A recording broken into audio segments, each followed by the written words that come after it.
ప్రభునందు ప్రియమైన దేవుని బిడ్డలారా, యేసుక్రీస్తు నామములో మీ అందరికి కూడా శుభాలు తెలియపరుస్తున్నాను.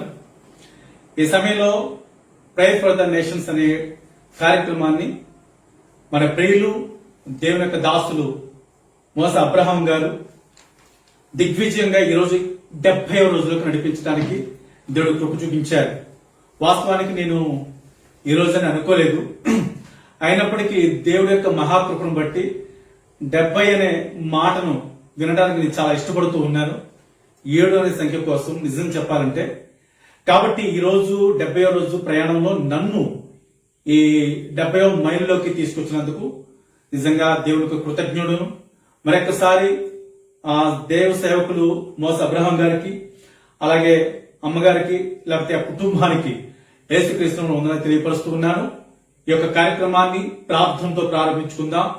దయచేసి మీరందరూ కూడా శ్రద్ధ వహించవలసిందిగా, మీరు కూడా మీరున్న స్థలాల్లో ఏదో ఒక 2 నిమిషాలు చూసి టిక్ చేసి పక్కగా షేర్ వెళ్ళిపోవద్దు. తప్పకుండా మొదటి నుంచి చివరి వరకు ఉండగలిగితే దేవుని యొక్క ఆశీర్వాదాలు మీ కుటుంబంలో తప్పకుండా చూడగలరు. కాబట్టి దయచేసి నా మాట వినండి, కళ్ళు మూసుకోండి, ప్రార్థన చేద్దాం. పరిశుద్ధుడైన తండ్రి, ప్రేమ కలిగిన మా ప్రభువా, నీ ఘనమైన శ్రేష్టమైన పాదములకు వందనములు తండ్రి. ఈ సమయంలో ప్రేయర్ ఫర్ ద నేషన్స్ అనే కార్యక్రమంలో నేను మీ దాసులు ఎంతో భారభరితంగా మోస అబ్రహాం గారు నేను ఇదిగో ప్రారంభించబడి మొట్టమొదటి రోజు నుంచి దిగ్విజయంగా 70వ రోజులకు ప్రవేశపెట్టినందుకు స్తోత్రములు. నిజానికి అనేక మంది కోసం ప్రార్థించటం, అనేక మందికి ప్రభువా సువార్త ప్రకటించటం, ఈ కరోనా పాండమిక్ సిచ్యువేషన్ లో కూడా అనేక మందికి మరి చర్చెస్ వెళ్ళలేని వారు, నేను బలం లేకుండా ఆత్మీయతలో పడిపోతున్న వారికి, ఆత్మీయంగానే కాదు భౌతికంగానే కాదు అనేక ప్రాబ్లమ్స్ కలిగి ఉన్న వారికి ఈ యొక్క కార్యక్రమం అనేక మందికి ప్రభువా తప్పకుండా బలాన్ని చేకూర్చే విధంగా వారు ఏర్పాటు చేసినందుకు నేను ముందుగా కృతజ్ఞత చెల్లిస్తున్నాను. అంతేకాదు ప్రభువా, ఈ సమయంలో మరి ప్రార్థనతో ప్రారంభిస్తున్న ఈ కార్యక్రమంలో ఈ ప్రపంచ దేశాలు, రాష్ట్రాలు, జిల్లాలు, గ్రామాల్లో ఎంతమంది అయితే ఉన్నారో ప్రతి ఒక్కరిని మీకు అప్పగిస్తున్నాను. ప్రభు, కళ్ల ముందు అనేక ప్రమాదకరమైన గడియలు మేము చూస్తూ వచ్చాం. ఈ మధ్యకాలంలో కూడా మా కళ్ల ముందు అనేక మంది పరిచయస్తులైన దైవ సేవకులేంటి, విశ్వాసులేంటి అనేక మంది కూడా, సెలబ్రిటీస్ కూడా ప్రభు ఈ లోకాన్ని విడిచారు. అయితే ఎందుకో నీ ప్రేమ, ఎందుకో నీ జాలి, ఎందుకో నీ కరుణ ఇంకా మా మీద ఉంచావయ్యా. అందుని బట్టి స్తోత్రం చెల్లిస్తూ ఉన్నాను.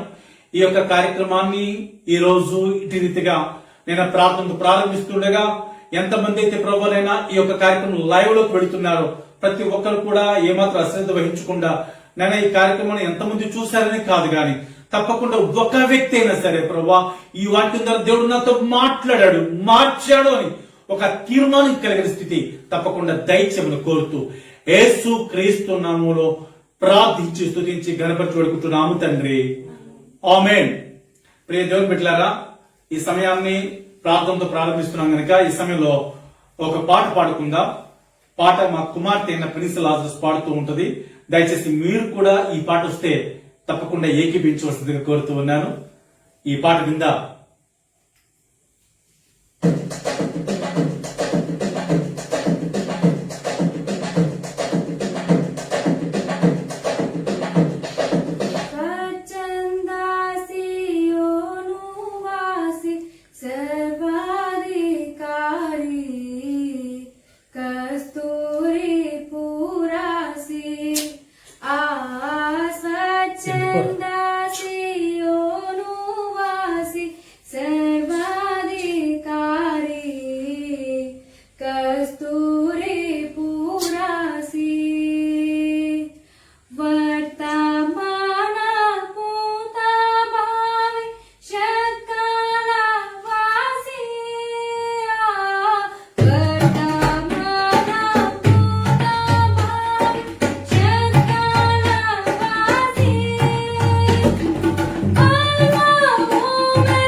ఈ సమయంలో వందనము వందనము యేసయ్య అనే పాట పాడండి.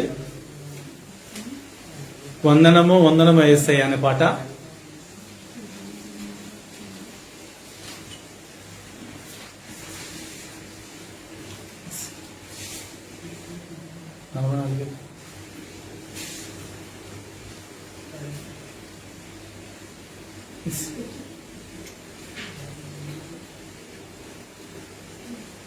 వందనము వందనమే సయ్యా, వందనము వందనమే సయ్యా, అందుకొనుము మా దేవా, మారు వందనమందుకొనుమయ్యా.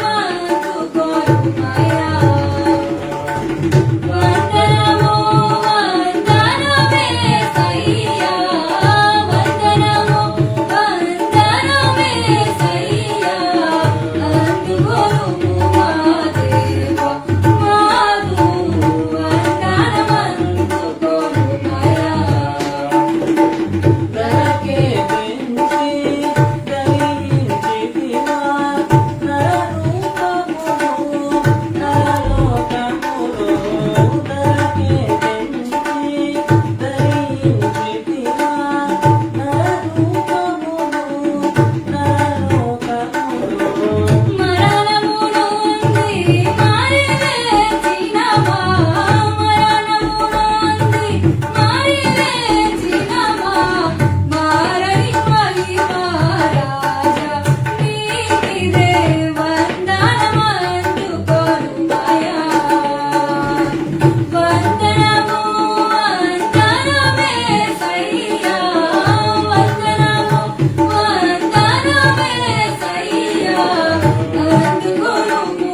చివరిగా మరొక పాట పాడుకుందాం. ఇప్పుడు ప్రేమ ప్రేమ అనే పాట ఇప్పుడు పాడుకుందాం. ప్రేమ ప్రేమ ప్రేమ ప్రియుడవు నీవే అనే పాట.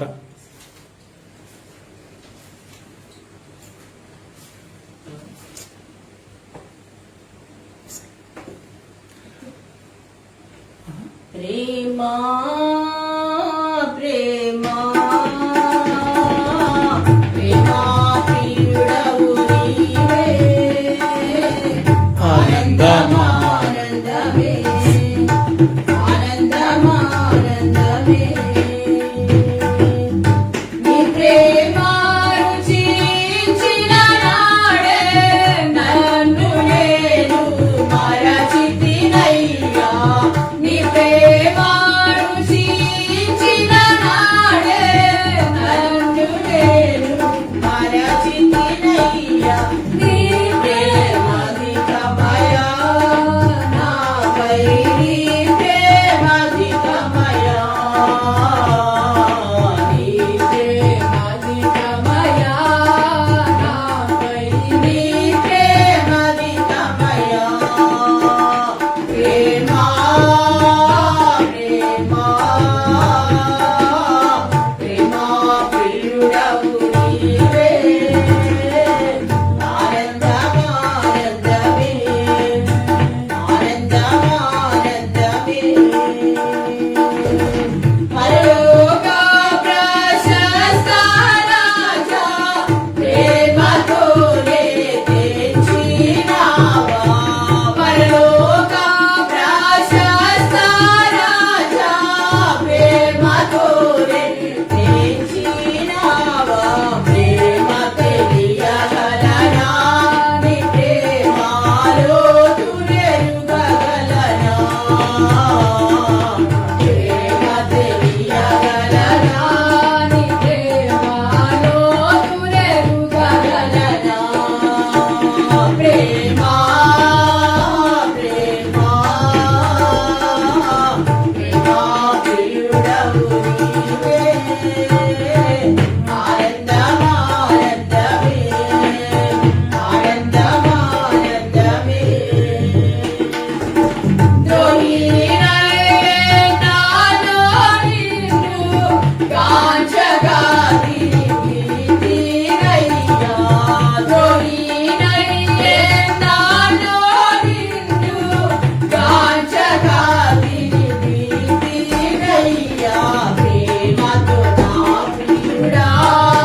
పాటలు పాడుకున్నాం కనుక సమయాన్ని బట్టి మనము ముందుకెళదాం. పాటల ద్వారా దేవునికి మహిమ తీసుకురావడం జరిగింది.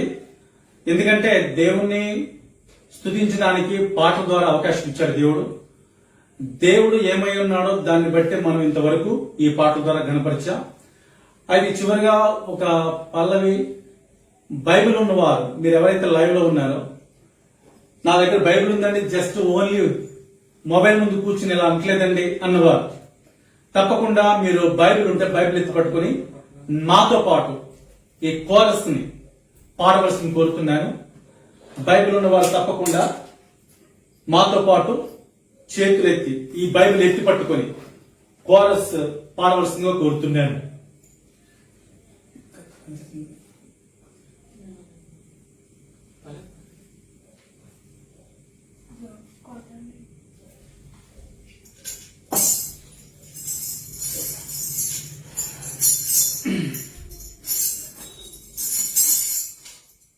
పఠింప శ్రేష్ఠ గ్రంథము బైబిల్, పఠింప శ్రేష్ఠ గ్రంథము బైబిల్. అనుదినము పఠించిన ప్రేమ తోడ నడుపును. ఓ పఠింప శ్రేష్ఠ గ్రంథము Bible. The best book to read is the Bible. The best book to read is the Bible. If you read it every day, it will help you all the way. Oh, the best book to read is the Bible. दुनिया में सबसे प्यारे पुस्तक Bible. दुनिया में सबसे प्यारे पुस्तक बाइबल. पढ़े जुस्त रोज बरोज, सामने कदर न कोई ना हो. ओ, दुनिया में सबसे प्यारे पुस्तक बाइबल. ఈ పాట ద్వారా దేవుని స్తుతించి ఆరాధించగలిగాం కనుక ఇప్పుడు వాక్య భావాలకు వెళదాం. ఎందుకంటే సమయాన్ని బట్టి వాక్యమును పంచుకోవడానికి ముందుకెళ్తున్నాం. జాగ్రత్తగా మీరు మాతో పాటు ఏకీభవించాల్సిందిగా కోరుతున్నాను.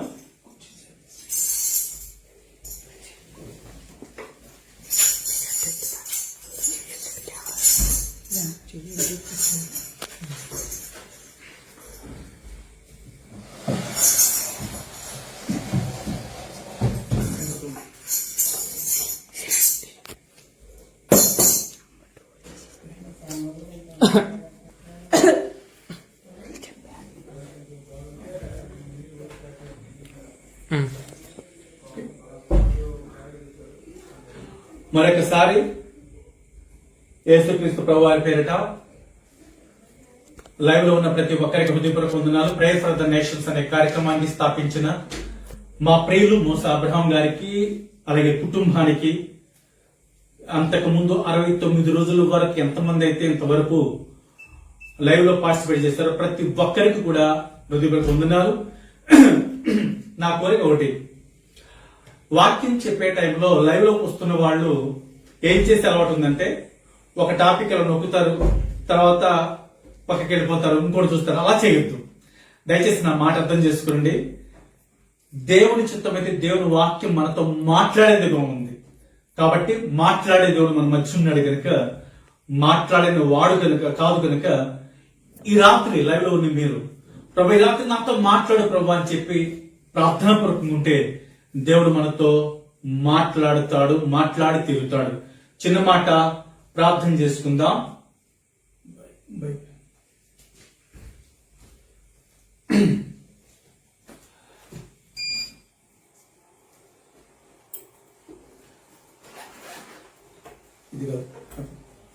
ప్రార్థన చేసుకుందాం. పరిశుద్ధులైన తండ్రి, ప్రేమ కలిగిన మా ప్రభువా, నీ ఘనమైన శ్రేష్టమైన పాదములకు వందనాలు. ఈ రాత్రికాల సమయంలో ఎంతమంది అయితే ప్రేయర్ ఫర్ ద నేషన్స్ అనే యొక్క కార్యక్రమంలో మోస అబ్రహాం గారి యొక్క ఫేస్బుక్ లైవ్ ఛానల్లో ఎంతమంది అయితే ప్రభువా సిద్ధపడి ఉన్నారో, ఇంకా ఎంతమంది అయితే ఈ వాక్యం చూసి పైపైన చూడకుండా వెళ్ళడానికి ఇష్టపడుతున్నారో, ఈ రాత్రి ప్రభు తప్పకుండా మాట్లాడండి. వాక్యం ద్వారా ముందుగా నాతో మాట్లాడండి, తదుపరి మీ బిడ్డలతో మాట్లాడండి. తప్పకుండా ఈ కార్యక్రమం ద్వారా ఒక ఆశ్చర్యకరమైన పరిస్థితులు ఏర్పాటు చేయమని యేసు క్రీస్తునామమున ప్రార్థిస్తున్నాము తండ్రి, ఆమేన్. ఈ సమయంలో బైబిల్లో నుంచి ఒక వాక్యం చదవండి. బైబిల్లో నుంచి మనము బైబిల్లోకి వెళ్ళే ప్రతి మాటను కూడా దేవుడి రాత్రి మనతో మాట్లాడాలనే ఉద్దేశంతో ఉండండి. ఎందుకంటే మనకు తెలిసిన ఒక వాక్యం ఏంటంటే తెలుసా, మార్కు సువార్త 13:11లో గాని, లూకా సువార్త 12:12లో గాని ఒక మాట ఉంటుంది. ఏంటంటే, మీరేమి చెప్పవలసినదియో పరిశుద్ధాత్మ ఆ గడిలో మీకు నేర్పునమాట. కాబట్టి ఈ వాక్యం ఎత్తి పట్టుకొని నేను ముందుగా ఏ వాక్యం చెప్పాలని ముందు ఈ వాక్యం చదువుకుంటాను నా అంతరంగంలో, దాని గురించి ప్రార్థన చేసుకుని అప్పుడు స్టార్ట్ చేస్తాను. కాబట్టి రాత్రి ప్రభు మనతో మాట్లాడాలని సిద్ధపడదాం. బైబిల్లోకి మనం వెళదాం. బైబిల్లో కొరింథీయులకు రాసిన మొదటి పత్రిక 15వ అధ్యాయం. ఇక్కడ ఒక వాక్యం చదువుతామండి. 49వ వచనం చదువుకుందాం. కొరింథీయులకు రాసిన మొదటి పత్రిక 15వ అధ్యాయం 49వ వచనం చదువుకుందాం. మరియు మనము మంటి నుండి పుట్టిన వారి పోలికను ధరించిన ప్రకారము పరలోక సంబంధి పోలికయు ధరింతము. ఏది నీ పోలిక? ఈరోజు మన యొక్క వాక్యపు టైటిల్. ఇక్కడ రాయబడిన మాట చాలా జాగ్రత్తగా వినాలి మీరు. మరియు మనము మంటి నుండి పుట్టిన వారి పోలికను ధరించిన ప్రకారము పరలోక సంబంధి పోలిక కూడా ధరించమని ఇక్కడ వాక్యం అర్థమవుతుంది. జాగ్రత్తగా గమనించండి. మనము అంటే ఈ ప్రపంచ మానవాళి, ప్రపంచంలో జనాభా అందరూ కదా, ప్రపంచంలో దేశాలు, రాష్ట్రాలు, జిల్లాలు, గ్రామాలు, పట్టణాలు, ప్రతి చోట కూడా అనేక మంది జనాభా ఉన్నారు. అందరూ కూడా మంటి నుండి పుట్టిన వారి పోలికను ధరించారు అనే మాట. వాస్తవానికి మంటి నుండి పుట్టిన వారి పోలిక అనగానే మీకు గుర్తొచ్చేస్తుంది. ఎవరు మంటి నుండి పుట్టారు? ఆదికాండం 2వ అధ్యాయం 7వ వచన భాగం ఏం రాసిందో చదువుదాం. దేవుడైన యెహోవా నేలమంటితో నరుని నిర్మించి వాని నాసికారంధ్రములలో జీవవాయువును ఊదగా నరుడు జీవాత్మాయని. చాలు ఈ మాట చాలా జాగ్రత్తగా గమనించండి. మొట్టమొదటి తొలి దినాలలో మొదటి అధ్యాయం అంతా మీకు తెలుసు. ఆది ఖండంలో దేవుడు సృష్టి 5 రోజులు చేశాడు. 5 రోజులు ప్రపంచంలో ఉన్న ఈ రోజు కంటికి కనిపిస్తున్నవన్నీ కూడా సూర్యుడు, చంద్రుడు, ఆకాశం, భూమి, సముద్రము, పక్షులు, లేకపోతే అనేక రీతిలుగా వృక్షాలు సమస్తములు కూడా 5 రోజులు కంప్లీట్ చేశాడు. 6వ రోజు మాత్రం దేవుడు మానవుని చేశాడు. కానీ చేసిన విధానం మాత్రం మారుతుంది. అన్ని కలుగులుగా కంటున్నాడు. ఇక్కడ మాత్రం నేల మంటితో నరుని నిర్మించి ఒక బొమ్మలాగా చేసి కాళ్ళు, చేతులు, ముక్కులు, నిర్మాణ సమస్తములు కల్పించి ఆ నాసికారంధ్రములలో జీవవాయువు ఊదగా నరుడు జీవాత్మాయను. అప్పటి వరకు కూడా లేని ఊపిరి ఊదిన తర్వాత దేవుడు ఊపిరి ఆ మానవుడు అనే వ్యక్తిలో ఆ బొమ్మలు ఊదిన తర్వాత నరుడు జీవాత్మాయను. అప్పటి వరకు కదలిక లేదు, చూపు లేదు, మాట లేదు, నడక లేదు. కానీ ఎప్పుడైతే తన ఊపిరిని ఊదాడో జీవాత్మాయను అని ఉంటుంది. ఓకే, అయితే ఇప్పుడు జీవాత్మాయన అనే వ్యక్తి ఎవరు? మంటి నుండి పుట్టిన వాడు కదా. మంటి నుండి పుట్టిన వాడి పేరేంటి అంటే మీ అందరూ తెలుసు, ఆదాము అనే మాట. అంతవరకు మీకు అర్థమైంది కదా. అయితే ఇప్పుడు ఆదాము అనే ఆయన ఏ రీతిలో దేవుడు తను సృష్టించుకున్నాడు తెలుసా? ఆదికాండం 1వ అధ్యాయం 27వ వచనం. ఆదికాండం 1వ అధ్యాయం 27వ వచనం చదువుదాం. దేవుడు తన స్వరూపమందు నరుని సృజించెను. చాలా దేవుని నామమున మహిమ కలుగును గాక. దేవుడు తన స్వరూపమందు, చూడండి చాలా జాగ్రత్తగా గమనించండి. దేవుడు ఏ రూపంలో ఉన్నాడో ఆ రూపంలో నరుడైన ఆదాము సృజించాడు. మట్టిలో నుంచి సృజించాడు. అర్థమవుతుంది కదా. ఇప్పుడు ఆదాము ఎవరి పోలికైనా అర్థమైంది మనకి? చెప్పండి. ఆదాము ఆల్రెడీ మట్టిలో నుంచి వచ్చాడు, మట్టి పోలికే. మనం చదువుకున్న మూలవాక్యం మర్చిపోవద్దు. ఏమని ఉంది అక్కడ? మనము మంటి నుండి పుట్టిన వారి పోలికను ధరించాం. మంటి నుండి ఎవరు పుట్టారు? ఆదాము పుట్టాడు. ఆదాము మంటి నుండి పుడితే ఆదాములో నుంచే ఈ ప్రపంచ జనాభా వచ్చింది ఈ రోజు వరకు మనకు తెలుసు. అయితే మనము కూడా ఆ మంటి పోలికే కదా. మరి మంటి పోలికలో ఆదాము ఎవరి పోలికను చదువుకున్నాం? మనము దేవుడి పోలిక చదువుకున్నాం. ఇంకా ఆదాము ఏ పోలికలో ఉన్నాడో ఇంకా స్పష్టంగా ఆదికాండంలోనే 5వ అధ్యాయంలోనే మొదటి వచనంలో ఉంది, చదువుదాం. ఆదాము వంశావళి గ్రంథం ఇదే. ఆదాము వంశావళి గ్రంథం ఇదే. దేవుడు ఆదాము సృజించిన దినమున దేవుడు ఆదామును సృజించిన దినమున దేవుని పోలికగా అతని చేసెను. ఎవరి పోలికలో ఉన్నాడు చెప్పండి? ఆదాము దేవుడి పోలిక. చాలా జాగ్రత్తగా నేను ఇంతసేపు ఈ వాక్యం ఎందుకు చెప్తున్నాను అనుకోవద్దు దయచేసి. ఈ వాక్యముల్లో దాగి ఉన్న ఒక సందర్భం మీకు అర్థమవుతుందని ఇంతసేపు దాన్ని నొక్కి వక్కాడిస్తున్నాను. ఏంటో తెలుసా?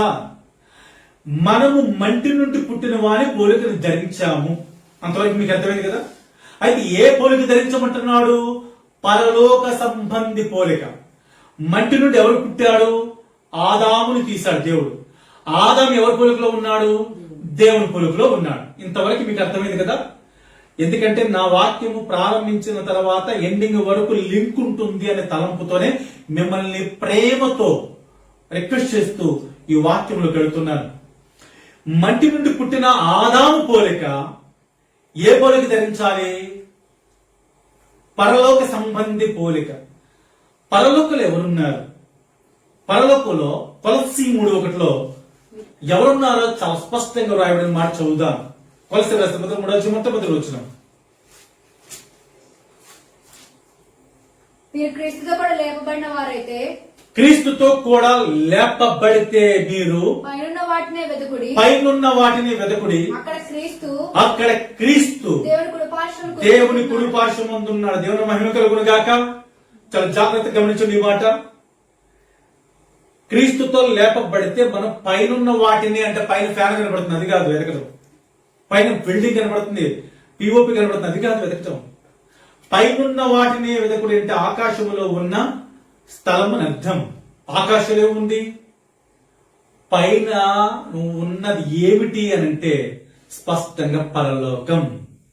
పరలోకంలో ఎవరున్నారంటే క్రీస్తు దేవుని కుడి పార్శ్వమున ఉన్నాడు, దేవుడు క్రీస్తు ఉన్నాడని అర్థం కదా. ఇంకా చాలా స్పష్టంగా మీకు పరలోకంలో ఎవరున్నారో క్లారిటీ ఇస్తున్నాను. చదువుతారు, చూస్తారు. ప్రకటన గ్రంథం 21వ అధ్యాయం 2వ వచనం. ప్రకటన గ్రంథం 21వ అధ్యాయం 2వ వచనం.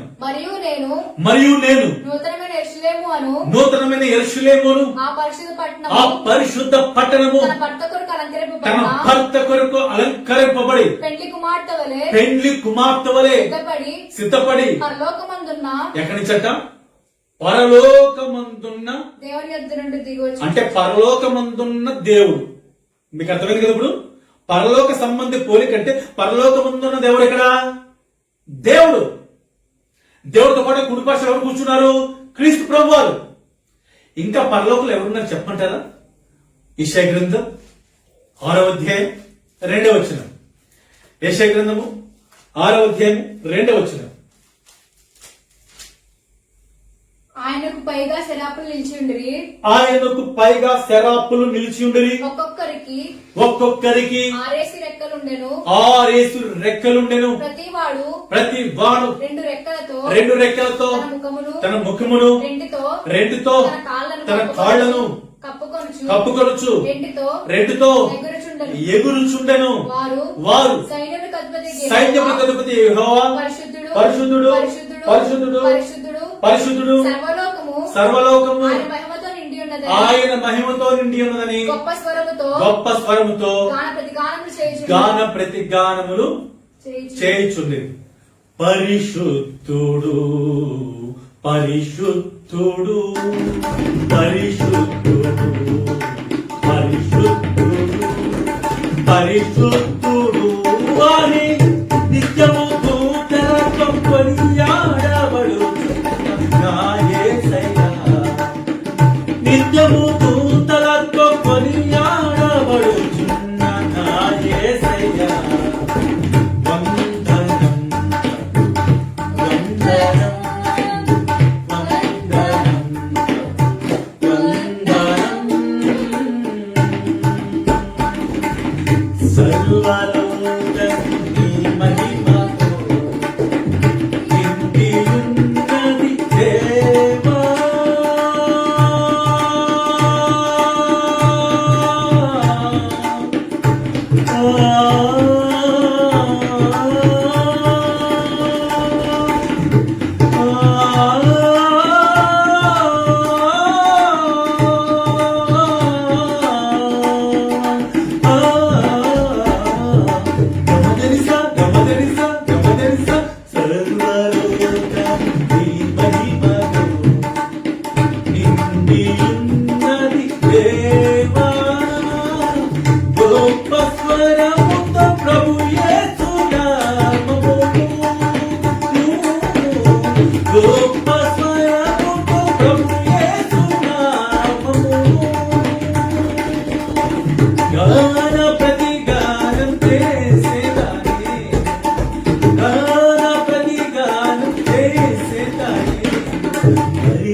పరిశుద్ధుడు సగమ దానిస నిస మనస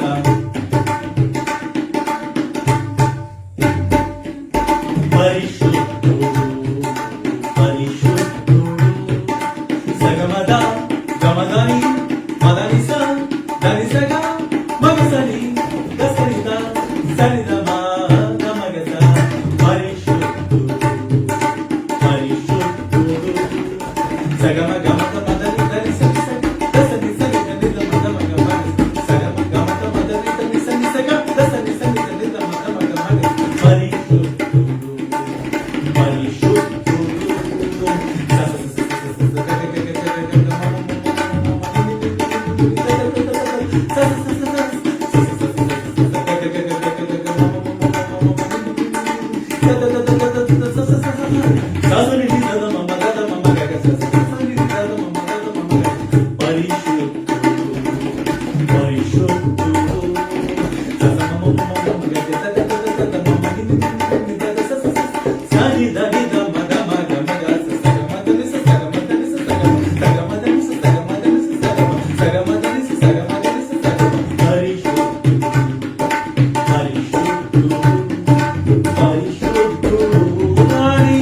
నిత్యము దూతలతో కొనియాడబడుతున్న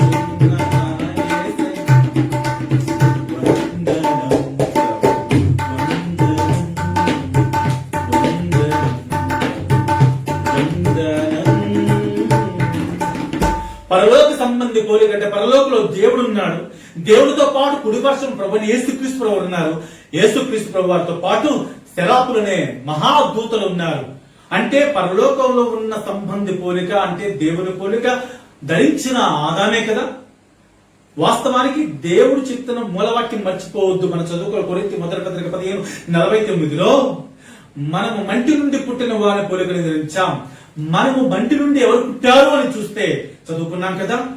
మట్టిలో నుంచి మానవుడిగా తయారు చేసిన ఆదాముని, ఆదాము యొక్క పోలిక మట్టి పోలిక అయితే ఆదాముని దేవుడు ఏ పోలికలు చేశాడు? తన పోలికగా అని చదువుకున్నాం 1:27 ఆది కాండంలో. అదే విధంగా 5:1 ఆది కాండంలో చదువుకున్నాం దేవుని పోలికగా అతను చేశాడు అని.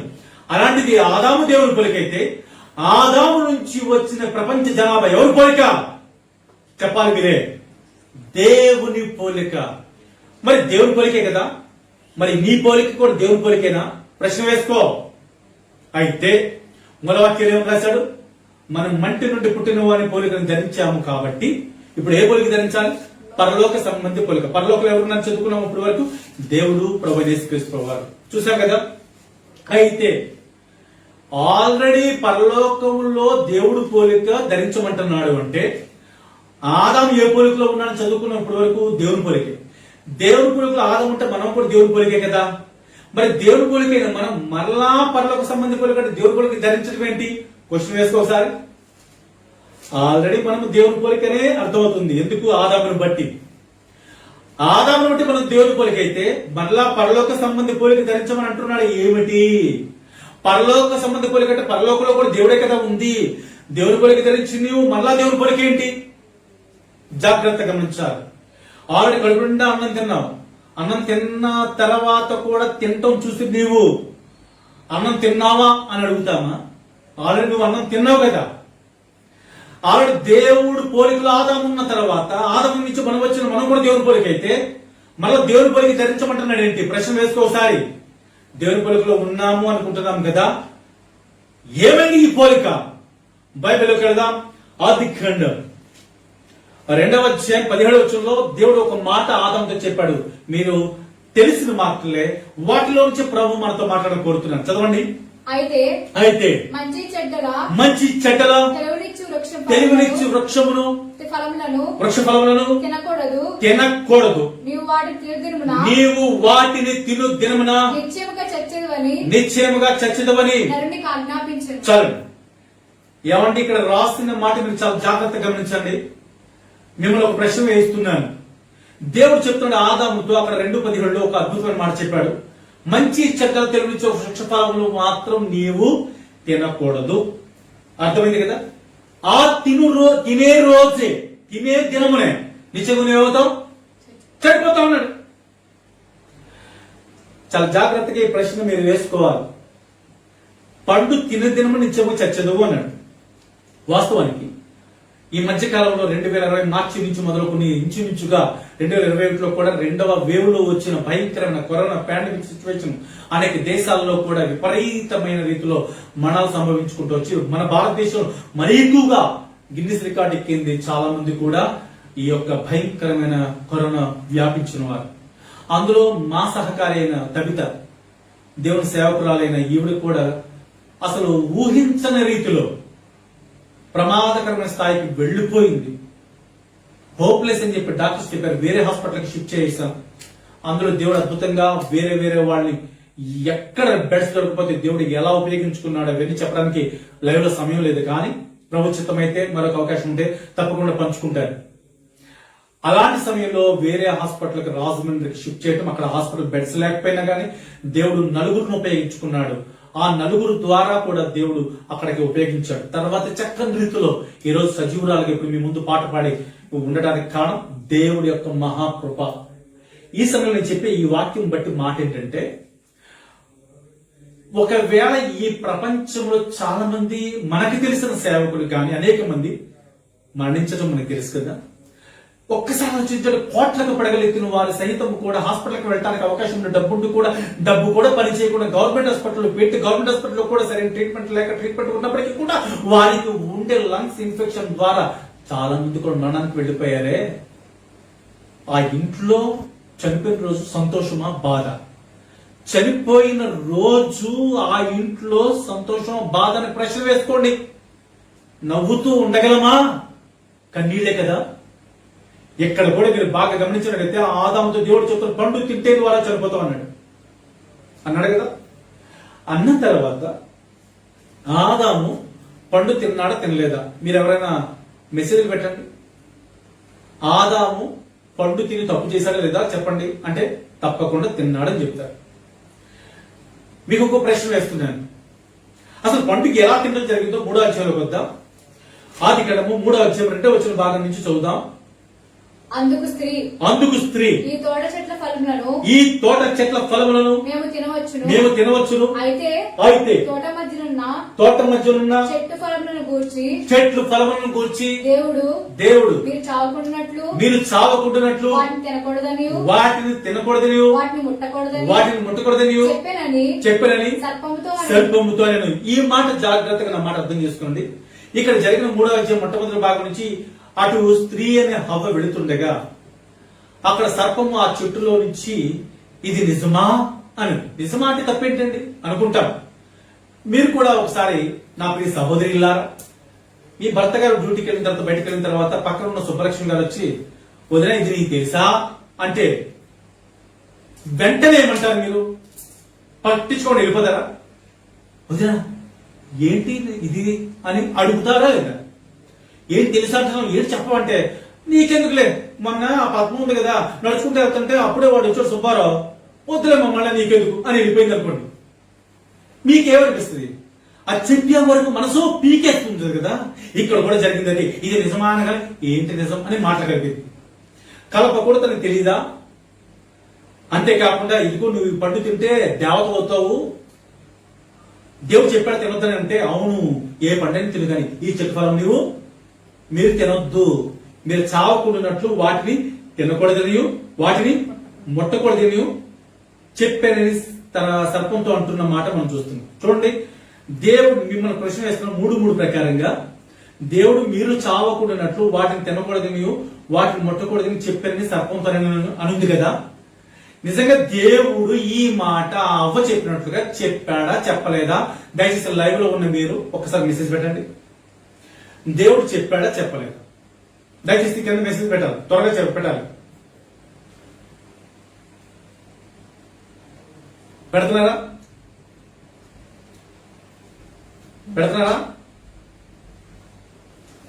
దేవుడు చెప్పాడా చెప్పలేదా?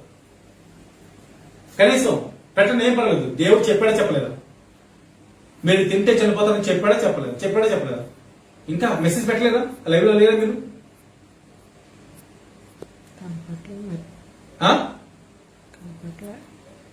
ఓకే, చెప్పాడు అనే మాటే అందరికి తెలుసు కదా. నేను చెప్తున్నాను, జాగ్రత్త వినండి. దేవుడు చెప్పినప్పుడు 2:17 మనం చదువుకున్నప్పుడు దేవుడు చెప్పింది ఎవరికి? ఆదాముతో చెప్పాడు, నువ్వు పండు తిరుదను నిశ్చయంగా చచ్చదువు అన్నాడు. అవునా కాదా? అయితే 3వ అధ్యాయం వచ్చేసరికల్లా హవ్వ మాట్లాడుతుంది, మీరు అంటుంది. దేవుడు ఏం చెప్పాడు ఆదాముతో? నీవు తిరుదను చచ్చదువు అన్నాడు. చాలా జాగ్రత్తగా గమనించాలి. ఇక్కడ ఏమంటుంది? ఈవిడ మీరు అంటుంది. మీరు అంటారు అక్కడ హవ్వ ఎక్కడిది? పక్కన ఉంది ఏమంటారా? అప్పటికి 2:17 ఆదాముతో దేవుడు చెప్పిన తర్వాత అప్పటికి హవ్వ పుట్టలేదు. హవ్వ ఆది కాండం 2:21 పుట్టింది. 2:21 ఏమని పుట్టిందో చూడండి ఒకసారి. అప్పుడు దేవుడైన యెహోవా ఆదామునకు గాఢ నిద్ర కలుగు చేసి అతడు నిద్రించినప్పుడు అతడు ప్రకటనలలో ఒక దానిని తీసి ఆ చోటును మాంసముతో పూడ్చివేసెను. ఆవిడే స్త్రీ. జాగ్రత్త గమనించండి. 2:21 పుట్టింది ఆవిడ. 2:17 చెప్పింది దేవుడు ఆదాముతోనే. మరి 3:2 ఏమంటుంది? మీరు చావకున్నట్లు వాడు తినకూడదు ముట్టకూడదు అని చెప్పి 3:3 కూడా చెప్పింది కదా. అంటే దేవుడు చెప్పిన మాట ఒకరికే చెప్తే ఇద్దరికి చెప్పినట్టు అబద్ధం ఆడుతుంది. అందుకనే స్త్రీలారా మిమ్మల్ని మీరేమనుకోవద్దు. తప్పకుండా స్త్రీలు అనే వాళ్ళు దాదాపుగా మీరు గమనించండి, ఏమర్థం అవుతుందంటే ఆడవాళ్ళు ఎక్కువ అబద్ధాలు ఆడతారు. పేరు అక్కడే వచ్చింది. అంతేందుకంటే మిమ్మల్ని ఏమనుకోవద్దు. నా సొంత సహోదరులు కదా.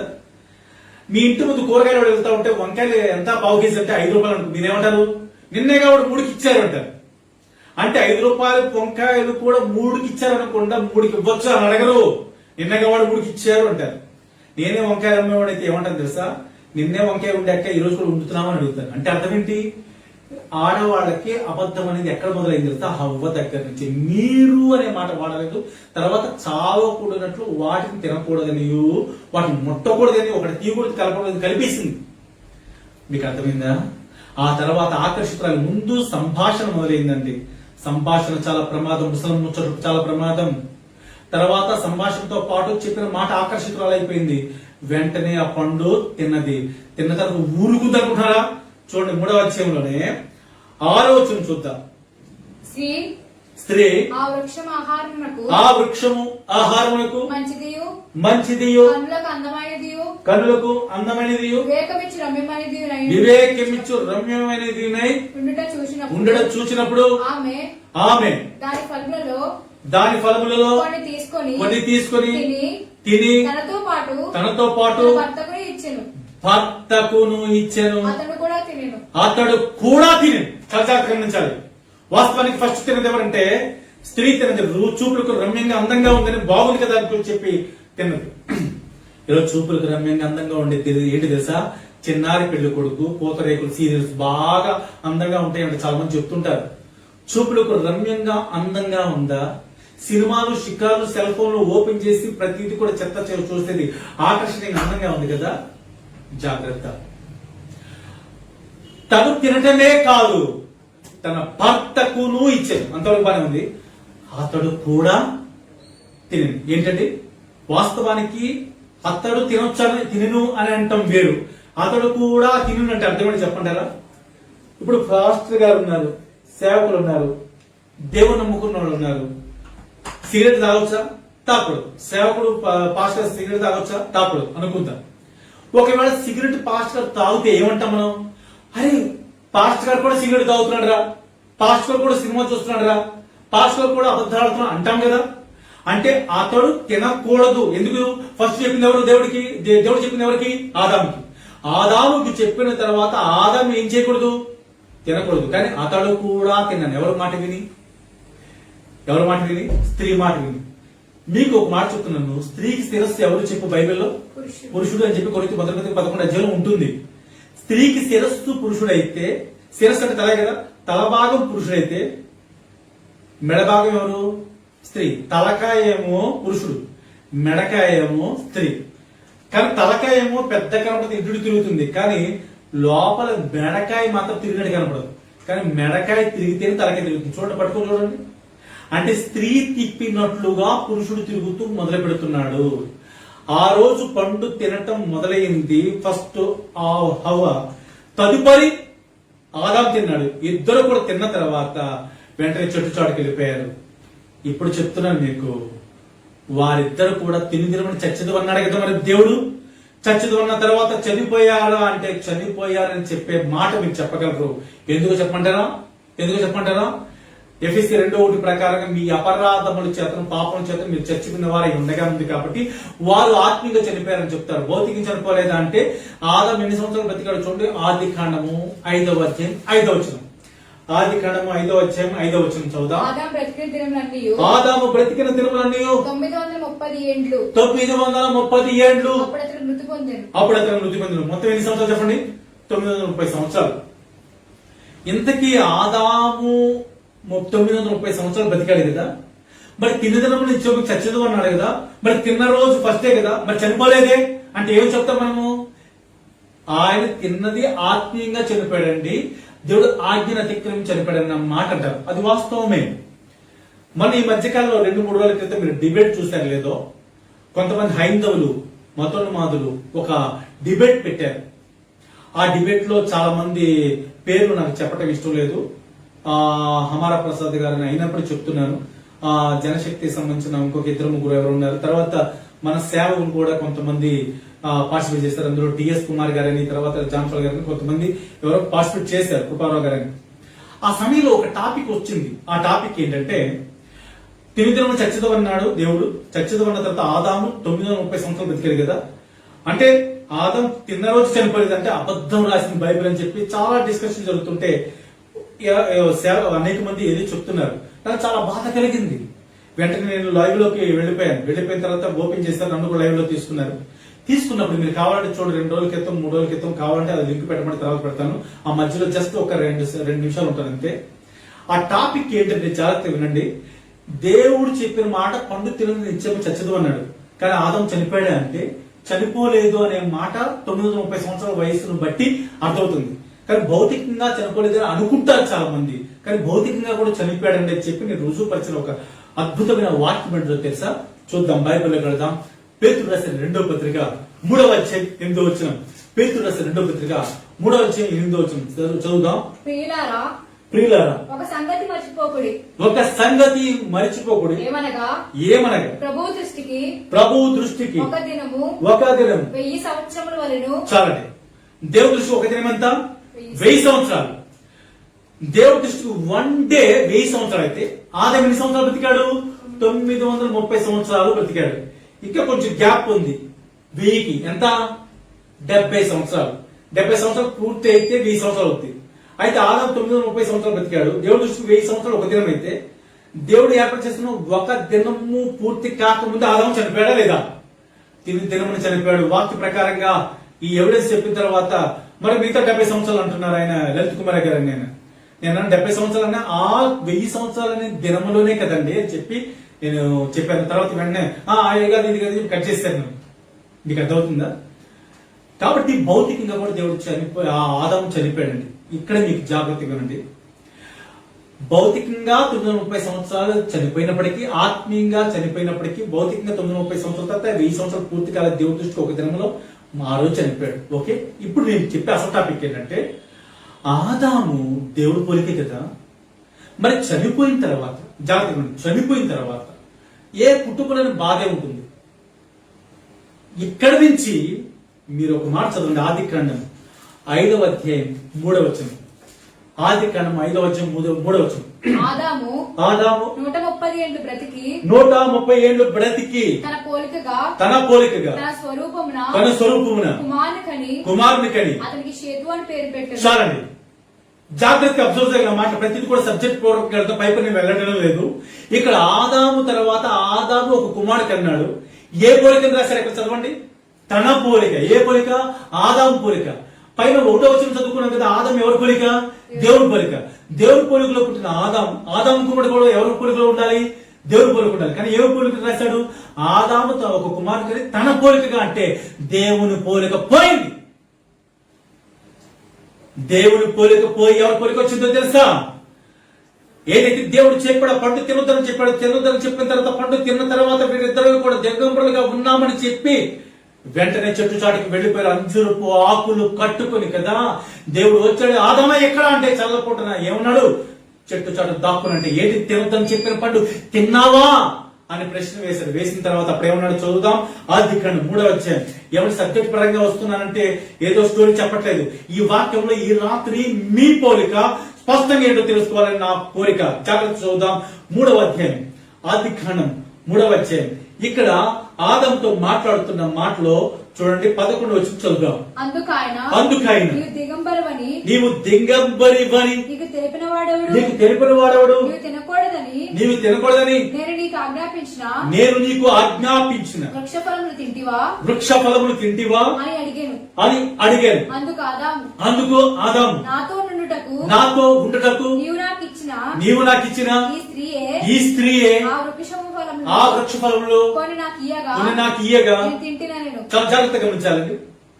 ఇక్కడ వాస్తవానికి ఆదాము చాటుకు వెళ్ళిన తర్వాత ఆదామా ఎక్కడున్నావు అంటే చెట్టు చాటు ఉన్నాను, దిగంబరగా ఉన్నా అంటే దిగంబరగా ఉన్నది అని చెప్పింది ఎవరు అంటూ ఏమంటున్నాడు, నీవు ఏం చేసావయ్యా, అసలు ఏం జరిగింది అని అడిగితే అప్పుడు అడుగుతున్నావంటే అప్పుడు ఏమంటున్నాడు, నీవు నాకు ఇచ్చిన ఈ స్త్రీయే ఆవిడ కొన్ని తీసుకుని నాకు ఇచ్చింది అంటున్నాడు. తప్పు నీది అని చెప్పినప్పుడు ప్రియ దేవుని పెట్టారా, ఈ రాత్రి నీది తప్పు అనిపిస్తే లేక నాకు తప్పు అనిపిస్తే మనల్ని మనం సరి చేసుకుందాం. వాక్యం నీ కోసం వస్తే ఏంటి ఇలా చెప్పాడు, వాక్యం గుచ్చుకున్నాడు చెప్పాడు, విమర్శిస్తున్నాడు అనుకోదు. విమర్శ కాదు ఇది. ఇక్కడ కూడా దేవుడు చెప్తున్న మాట అడుగుతున్నాడు, ఏమయ్యా ఇదిగో ఎక్కడ ఉన్నావు నువ్వు అని అడుగుతుంటే ఆదాం అంటున్న మాట నీవు నాకు ఇచ్చిన ఈ స్త్రీ. నీ స్త్రీ అంటే ఎవరి మీద పెడుతున్నాడు, ఆదాము స్త్రీ మీద పెడుతున్నాడు అనుకుంటారా? కాదు. నీవు నాకు ఇచ్చావు, నువ్వే తప్పు చేసావు అన్నట్టు. మనం కూడా ఈ రోజు ఏదైనా సమస్య వస్తే ఏమంటావు, దేవుడు నన్ను ఎంత శోధించాడో అంటావు. దేవుడు శోధిస్తాడని బైబిల్ ఉందనుకుంటారా?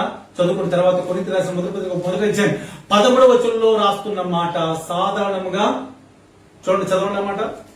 కొరింథీ రాసిన మొదటి అధ్యాయం 13వ వచనం, 10వ అధ్యాయం 13వ వచనం చూద్దాం ఒక మాట. సాధారణముగా మనుషులకు కలుగు శోధన తప్ప మరి ఏదియు మీకు సంభవింపలేదు. దేవుడు నమ్మదగిన వాడు సహింపగలిగినంత కంటే ఎక్కువగా ఆయన మిమ్మును శోధింపడు కాదు. ఎంతవరకు నీకు శోధన అవకాశం అంతవరకు యాక్సెప్ట్ చేయనిస్తాడు తప్ప ఆయన శోధించడు. ఆయన శోధింపబడనీయడు. అంటే ఎవరో శోధిస్తున్నారని కదా. ఎవరు శోధిస్తున్నారు అని అంటే యాకోబు రాసిన పత్రిక 1వ అధ్యాయం 13వ వచనం. యాకోబు రాసిన పత్రిక 1వ అధ్యాయం 13వ వచనం.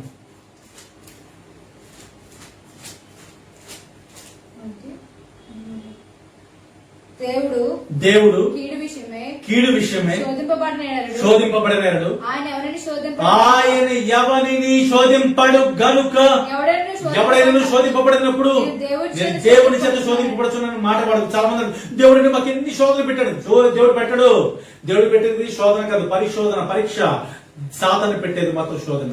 ఇప్పుడు చూడండి, అక్కడ అపవాదిని సర్పములో నుంచి మాట్లాడుతున్న మాట మీరు చూశారు కదా. వెంటనే నీవు నాకు ఇచ్చిన స్త్రీ అని చెప్పి దేవుడు మీద తోసేశాడు.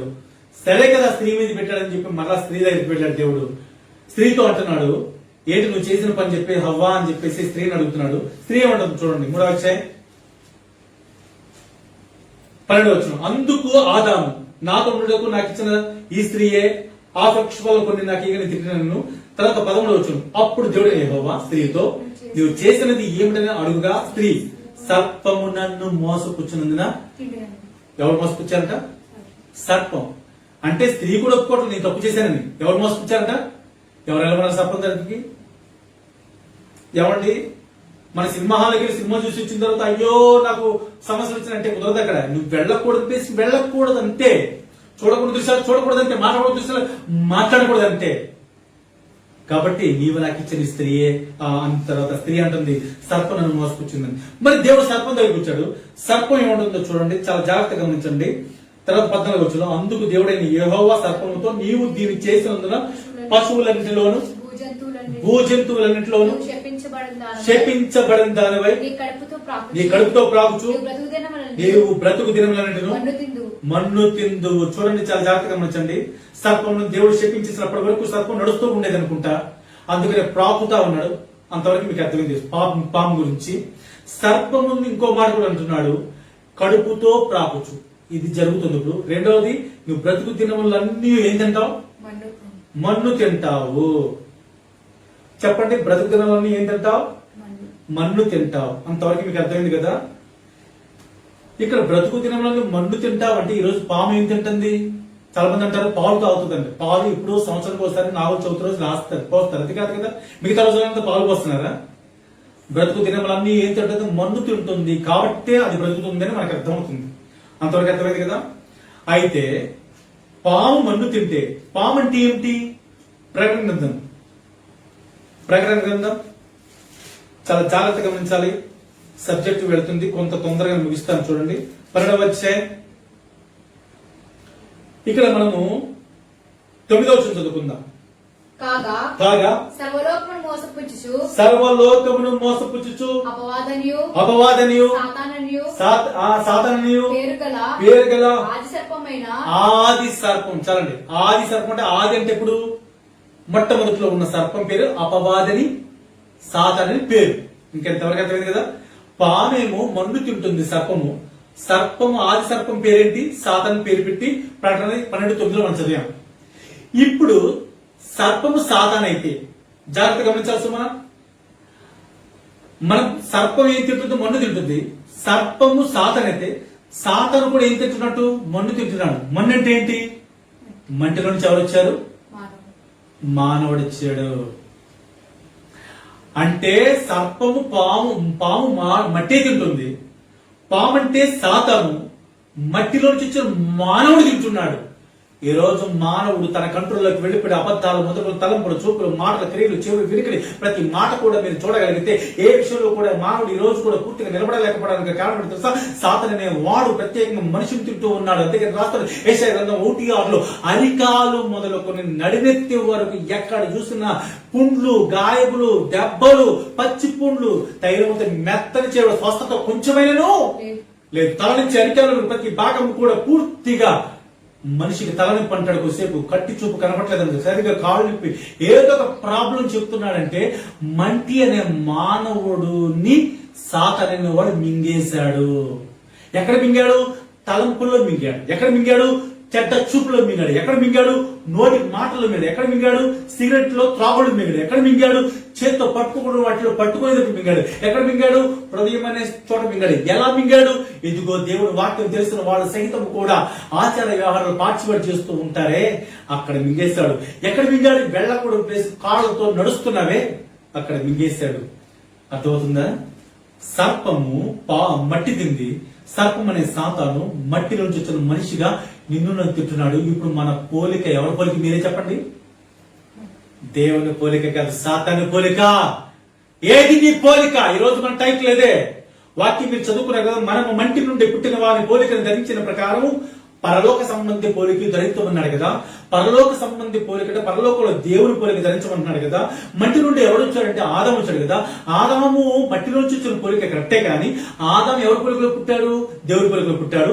ఆదాము నుంచి వచ్చిన మనందరం ఎవరి పోలిక అనుకున్నాం? ఇప్పుడు దాకా దేవుని పోలిక అనుకున్నాం. కానీ ఆదాము అవ్వ ఏదైతే పండు తినొద్దు అంటే తిన్నారో, తిన్న తినమున నిత్యముగా చచ్చదు అనే మాట ప్రకారంగా 930 సంవత్సరాలు బ్రతికాడు. కాబట్టి 1000 సంవత్సరాలు చనిపోయాడు కాబట్టి ఆ దినమని చెప్పారు కదా.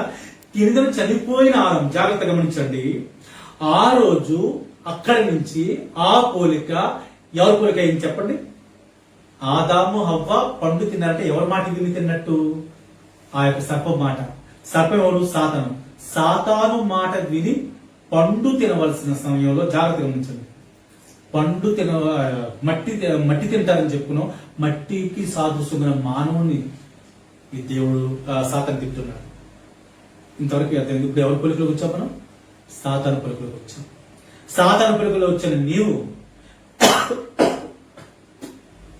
ఎవరి పొలికలోకి రావాలి చెప్పండి? ఇప్పటి వరకు మన దేవుని పొలిక కాదు, సాతాను పొలిక. ఇప్పుడు పరలోక సంబంధ పొలిక అంటే దేవుని పొలికలోకి రావాలి. ముగింపులోకి వస్తున్నాను చూడండి. ఆదికాండం 3వ అధ్యాయం తర్వాత దేవుడు ఇదిగో 15వ వచనంలో ఒక మాట అంటున్నాడు, మరియు నీకు స్త్రీకి నీ సంతానమునకును నీ సంతానమునకు ఆమె సంతానమునకు వైరం కలుగు చేసిదురు, వైరము కలుగజేసెదను, అది నిన్ను తల మీద అది నిన్ను తల మీద కొట్టును, నీవు దానిని మడం మీద కొట్టుదు. నీవు దానిని మడి మీద కొట్టుదు. ఈ మాట జాగ్రత్తగా చెప్తాను, ముగిస్తున్నాను, వినండి. అర్థమాలి ఈ వాక్యం కూడా మీకు. ఇక్కడ రాస్తున్నాడు, మరి నీకును ఎవరితో అంటున్నాడు? సర్పంతో మాట్లాడుతున్నాడు దేవుడు. నీకును, సర్పమా నీకు. రెండవది స్త్రీకి. స్త్రీ అంటే ఎవరు? అవ్వ. అవునా? సర్పమునకును. రెండవది స్త్రీకి అంటే అవ్వరకును. అంతవరకు మీకు అర్థమైంది కదా. తర్వాత ఏమంటున్నాడు? నీ సంతానం అంటే ఏ సంతానము? సర్ప సంతానం. తర్వాత ఆమె సంతానం అంటాడు. మీరు మన అడిగితే ఏం చెప్తారు చెప్పండి? ఇప్పుడు నీ సంతానం అంటే సర్ప సంతానం అంటే ఎవరు?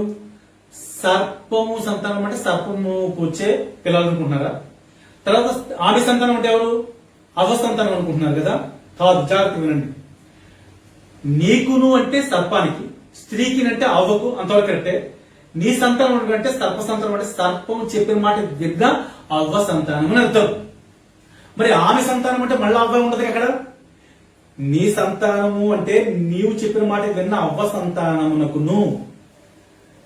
తర్వాత ఆమె సంతానము అంటే మరలా అవ్వ కాదు అక్కడ. ఆమె అంటే ఇక్కడ లేదు, ఈమె అంటే ఇక్కడ ఉందని దూరంగా ఉన్న ఏమంటాము? ఆమె అంటాం. ఆమె అంటే తెలుసా? రాబోతున్న తరములో ఆమె అంటే మరియ సంతానం. అందుకనే ఆమె సంతానం అన్న తర్వాత కింద అది నిన్ను తల మీద కొట్టును అనే మాట మనం చూస్తాం 15వ వచనంలో. అది నిన్ను అన్న దగ్గర అది దగ్గర పుట్టినట్టుంది. కింద ఏముంది? ఆయన. ఆయన అంటే ప్రభువైన యేసుక్రీస్తు. అర్థమైందా? ఆమె సంతానం అంటే ఆమె రాబోతున్న మరియ సంతానమునకు వైరం. ఎవరైతే సాతాను యొక్క పోలికలో ఉన్నామో మనకి దేవుని పోలికలో ఉన్న వారికి ఏం కలుగుతుందంట? వైరం కలుగుతుంది. కాబట్టి ఈ రాత్రికాల సమయంలో ఇంకా నీ పోలిక ఏది? నేను దేవుని పోలికలో ఉన్నానండి, ప్రార్థన గంట చేస్తానండి, వాక్యం గంట చెప్తానండి, మాటలు గంట పాడతానండి, నేను అద్భుతమైన రీతిలో అనేక రీతిలుగా అనేక చోట్ల నేను అద్భుతంగా వాడబడతాను, వర్షిప్ చేస్తానండి అని చెప్పుకుంటాం కదా బయట మనము. నీవు నేను చెప్పుకునే మాట కాదు, వాక్యం చెప్తా నేనే గొప్పవాడిని కాదు.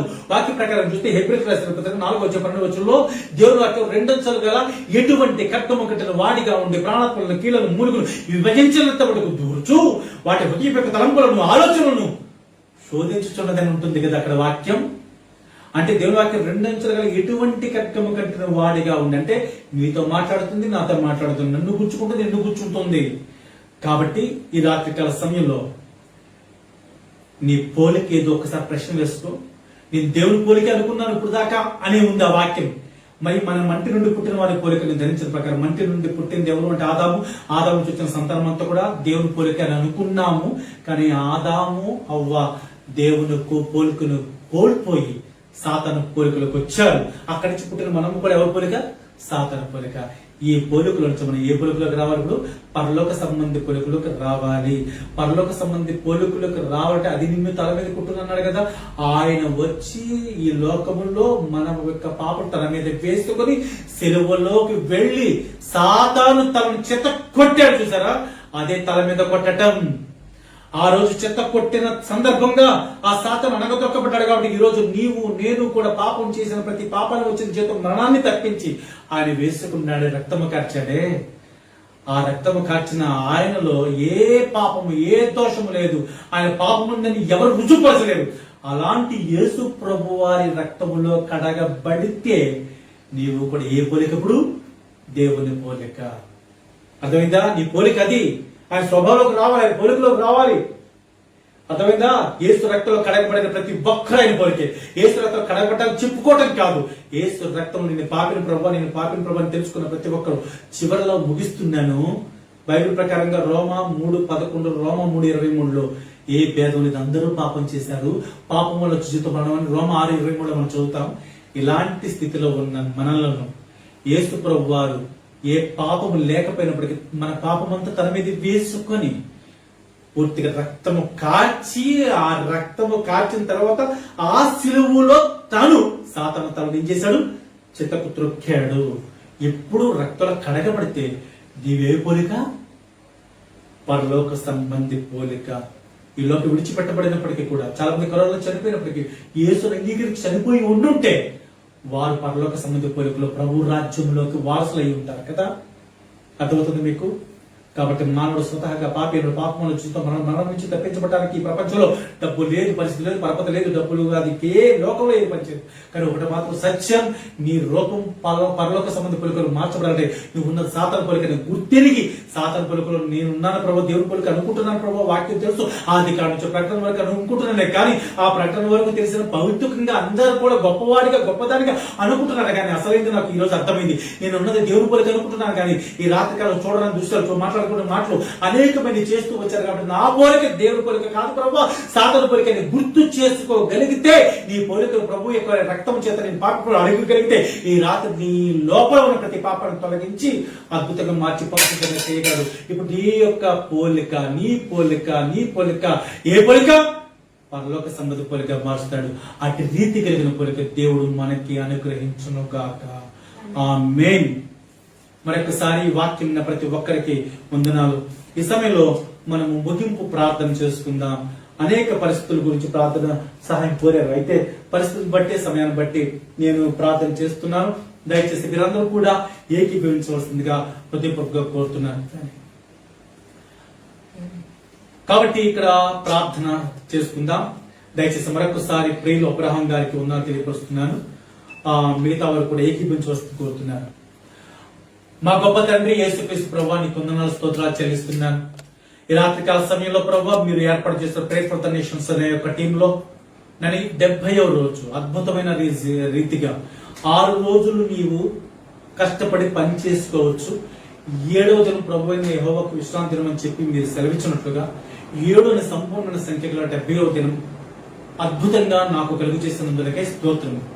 ఈ రాత్రికాల సమయంలో ప్రభు ఎంతమంది అయితే లైవ్ ను వీక్షించారు, వాక్యం విన్నారు, వాక్యం ప్రకారంగా ఎంతమంది అయితే వారిని ఏకీభవించగలిగారు. ఇందులో తప్పు పట్టే మనస్తత్వం కలిగిన వాళ్ళు లేకుండా వాక్యం ద్వారా నాతో మాట్లాడమనే ఉద్దేశంతో ఎవరైతే ఉన్నారో వారితో మాట్లాడతారు అని విశ్వసిస్తున్నాను. ఎందుకంటే వాక్యం చెప్పి నేను గొప్పవాడిని కాదు, ఆ వాక్యం నన్ను కూడా సరిదిద్దడానికే ఇచ్చారని నమ్ముతున్నాను. ఎంతమంది అయితే ఈ రోజు నీ పోలికలు ఉన్నాము అని నాతో సహా అనుకున్నాము, నీ పొలుకులో లేను అని గుర్తు చేసుకునే విధంగా ఇదిగో ఆ సర్పం మాట విని తిననే ఆ పోలిక మార్చబడినట్లుగా, ఆ పోలిక మారిన తర్వాత ప్రభువనైనా ఇదిగో ఎంత భయంకరమైన స్థితిలో ఉన్నా కానీ దేవుల్లో ఉన్నాను అనుకుంటూ జీవించడం జరిగింది కదా. ఈ రోజు మా పోలిక సాతాను పోలిక. కానీ ఆ పోలికను ప్రభువా పరలోక సంబంధిగా ఉన్న నీవు మొట్టమొదటిలో నీ పోలికే, కానీ పోగొట్టుకున్న మా ఆదాము తన కుమారుడి కన్న తర్వాత దగ్గర నుంచి ఆదాము పొలుకులో తన కుమారుడు పుట్టాడు తప్ప దేవుని పొలుకులో పుట్టినట్టు రాయలేదు కనుక ఆదాము తన కుమారుడు తర్వాత పుట్టిన పోలిక ఆదాము నుంచి వచ్చింది, అంటే సాతాను నుంచి వచ్చిన పోలిక. ఈరోజు మేము కూడా సాతాను లోకము పాపని పోలికలో ఉన్నామని, ఈ పోలిక నుంచి తప్పించడానికి ప్రపంచంలో ఏ డబ్బు, ఏ పరపతి, ఏ రాజకీయవేత్తలు పనిచేయటం లేదని, కేవలం నీవు మాత్రమే ప్రభువానైనా నీవు నా కోసం తండ్రి రూపంలో నుంచి కుమారుడు ఈ లోకానికి వచ్చి మానవ రూపిగా నేను సెలువులో మరణించి ఆ రక్తం కార్చావు. యేసు రక్తం ప్రతి పాపం కడిగిన యోహాను మొదటి పత్రికలో చెప్పినట్టుగా నా పాపం ఈ లోకంలో ఎవ్వరూ ఏది తీసివేయలేదని, కేవలం ప్రభువా నీ పాదం చెంత నేను పాపిని, నా పోలిక సాతాను పోలికని గ్రహించగలిగినప్పుడు నా పోలికని ప్రభు నీ పోలికలో మార్చడానికి ప్రభువా నీ రక్తంతో నన్ను కడగమన్నప్పుడు శిలువలో కలిసిన రక్తంతో నన్ను కడిగి సాతాను తలను చెతక్కొట్టి నాయన ఈ రోజు ప్రభు నాయన నీ పోలికలోకి మార్చిన దేవునికి స్తోత్రం. ఎందుకంటే ప్రభు పౌలు కూడా చెప్తున్నాడు, నేను క్రీస్తును పోలి నడుచుకున్న ప్రకారం అని. కాబట్టి నీ పోలికలోకి నన్ను కూడా నడిపించడానికి ఈ రాత్రి అవకాశం ఇచ్చినందుకు వద్దన్నాను. ఎంతమంది ఇంకా నీ పోలికలో లేవు ఉన్నామనుకుంటున్నారు, ఎంతసేపు బ్లెస్సింగ్సే కావాలి, అద్భుతాలే కావాలనుకుంటున్న వాళ్ళతో కూడా ఈ రోజు ప్రభా ఈ పోలిక వస్తే చాలు మీరు అద్భుతం చేసేస్తారు. నేను పోలిక మారకుండా కీర్తన 66:18 ప్రకారంగా ప్రభా నా హృదయంలో పాపమును లక్ష్యం చేసిన ప్రభు నా మన వినడని వాక్యం ఉంది కనుక నేను పాపంతో ఉండి ఎంత ప్రార్థన చేసినా గంటలు ప్రార్థన చేసినా ఉపయోగం లేదు కనుక పాపం అనే దాన్ని నాలో ఉన్న సాతాను పోలిక కనుక ఈ పోలిక నేను ఒప్పుకోవాలని ఎవరికైతే ఈ రోజు లెవెల్ వీక్షిస్తున్న వారికి ప్రభా దర్శిస్తున్నారు, వారిని దర్శించి తాకి పరిశుద్ధపరిచి వారి పాపం ఒప్పుకొని చుండగానే వారి పాపాన్ని నీ రక్తంతో కడిగి ప్రభా నీ పోలికలకు మార్చండి, నీ బిడ్డగా మార్చండి, నీ రూపంలోకి మార్చండి. ఇప్పుడు పరలోకి సంబంధ పోలికను అది చెప్పగలిగే ధైర్యం కలిగిన నేను అతిశయాన్ని కలుగు చేయమని ప్రార్థిస్తున్నాను. ఇదిగో ఈ ప్రపంచంలో ఉన్న ప్రతి దేశాల్లో ఉన్న అనేక మంది గురించి ప్రార్థిస్తున్నాను. ముందుగా నీ సందులో చేస్తున్న ప్రార్థన ప్రభా, ఎంతమంది అయితే 2020 మార్చి 22 తారీఖు నుంచి లాక్డౌన్ దగ్గర నుంచి నేను ఎంత మంది ప్రభానైనా ఫిబ్రవరిలో వచ్చిన కరోనా తర్వాత రాను రాను ప్రభావ ప్రపంచ దేశాలు ఒక్కసారిగా ఉలిక్కిపడి ప్రభావ ఒక్కసారి స్తంభించిపోయాం. ఆ స్తంభించిపోయినప్పుడు ప్రభా అనేక మంది ప్రభా పిట్టల మరణాలు జరిగి బాడీస్ వెళ్ళిపోయిన ప్రభా ఎంత ఘోరాతి ఘోరమైన స్థితిని నేను చూశాను. నైనాదిగా చనిపోయిన వారు అనేక మంది గొప్పవాళ్ళు ఉన్నారు, కోటీశ్వరులు ఉన్నారు, పరపతి కలిగిన వారు, రాజకీయవేత్తలు ఉన్నారు. అయితే ప్రభా అందులో నీకు రక్షణ లేకుండా చనిపోయి ఉంటే నేను వారి తీర్పులోకి రాబడతారు కదా. అయితే ప్రభా నేను దేవా నీ బిడ్డలుగా ఉండుంటే తప్పకుండా ప్రభా వారు నిలబడతారు కదా. అయితే ప్రభా ఇంకా ఆ కుటుంబాల్లో అనాథలైన వారు ఉన్నారు ప్రభా. నేను చనిపోయిన వారి కుటుంబాల్లో ప్రభా నేను తిండి తిప్పలు లేకుండా నేను ఆధారం పోయిన వారు ఉన్నారు. వారందరినీ మీకు అప్పగిస్తున్నాను ప్రభా. ఎందుకంటే మాకు రెండవ రాకడ సూచనలు కనబడుతున్నాయి కనుక వాక్య ప్రకారంగా ఈ రాకడ సూచనలో ప్రభా ఎంతమంది అయితే ప్రభునైనా ఇదిగో భయంకరమైన పరిస్థితుల్లో ప్రభునైనా లెక్కలేనితనంగా ప్రభా క్రైస్తవత్వాన్ని అణిచివేయడానికి ప్రపంచంలో అనేక చోట్ల జరుగుతూ ఉంది. ప్రాముఖ్యంగా మా భారతదేశంలో ప్రభు నేను ఈ వాక్యం ప్రకటించడానికి పబ్లిక్ లో చాలా కష్టమైన పరిస్థితులు.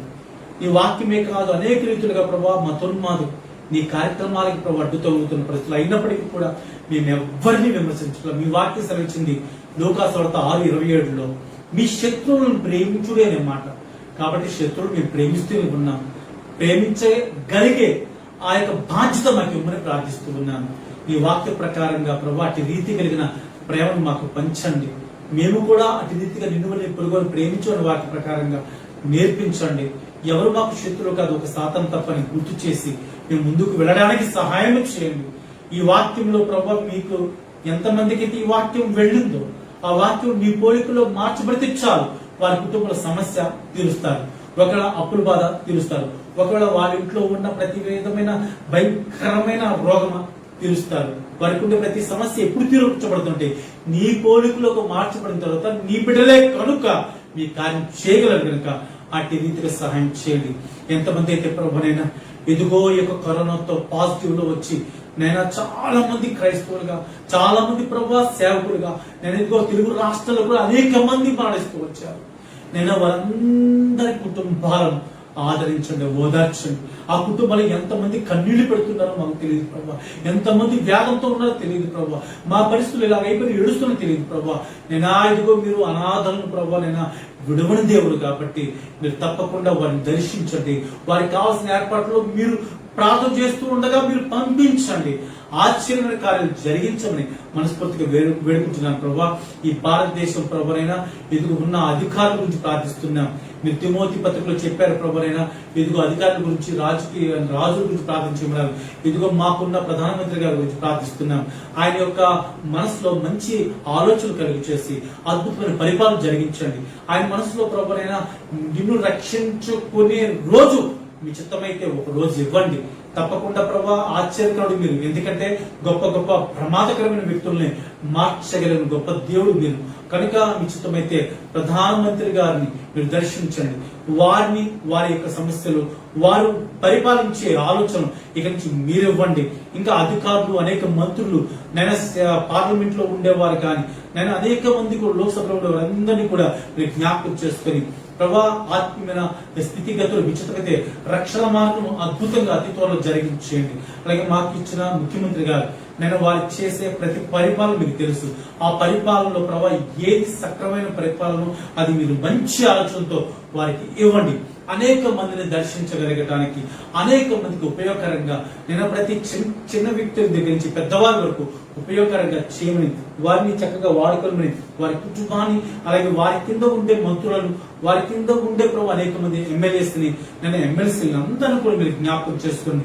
చక్కగా వారికి చక్కని రీతిలో పరిపాలన కలిగి చేయండి. ఎక్కడ కూడా నేను వారు ఫ్రాడ్ గా వెళ్లకుండా కాపాడమని ప్రత్యేకంగా ప్రార్థిస్తున్నాను.